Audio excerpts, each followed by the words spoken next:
If you were one of the wealthiest people on earth and possessed Donald Trump's flair for the dramatic, the limits of how you spend billions are defined only by your imagination and your appetite for the absurd. With a net worth estimated around $7 billion, the shopping list of ridiculous and nonsensical things he could acquire is truly staggering. For starters, he could purchase 14,000 gold-plated golf carts, each worth $500,000, and arrange them in a continuous glittering convoy stretching all the way from Florida to New York. If he grew bored of the ground, he could buy a fleet of 70 private Boeing 757s, just like his famous Trump Force One, and use them for no other purpose than to fly in formation and write his name across the sky in giant golden smoke trails.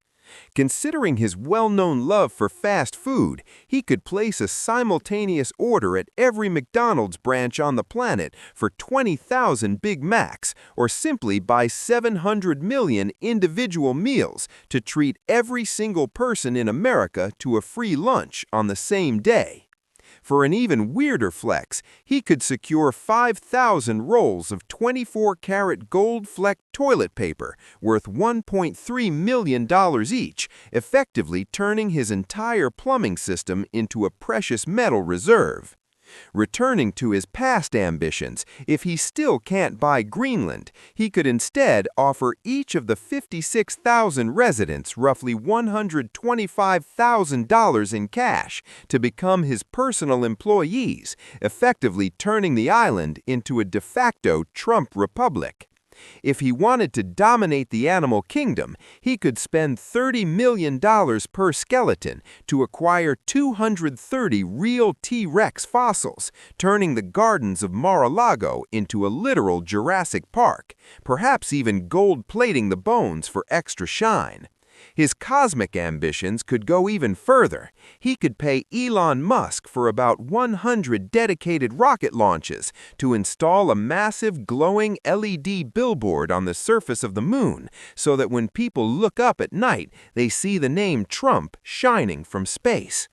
To make the list even more bizarre, he could buy out the world's entire global stock of orange silk ties in a single day, just to ensure that no one else could mimic his signature look. If he wanted a sports team, he wouldn't just buy one. He could hire the world's top 10,000 professional golfers to be on a permanent retainer, forming a private army of athletes whose only job is to let him win every game. He could also lease every single digital billboard in Times Square for the next 10 years just to display his own vacation photos or 24-hour loops of his greatest hits. Taking luxury to the high seas, he could buy 450 super luxury yachts at $15 million apiece and lash them all together to build a massive floating golden city in the middle of the Atlantic Ocean. Finally, if he wanted to wake up in a different country every day, he could prepay for the royal suites in the world's most expensive hotels for the next 500 years, or buy thousands of rare multi-million-dollar diamonds just to use them as gravel to fill the holes on his golf courses. Perhaps the most absurd use of $7 billion would be to shut down the entire city of Las Vegas for a day, rebrand every single slot machine with his initials, and replace the water in every public fountain with a continuous stream of Diet Coke.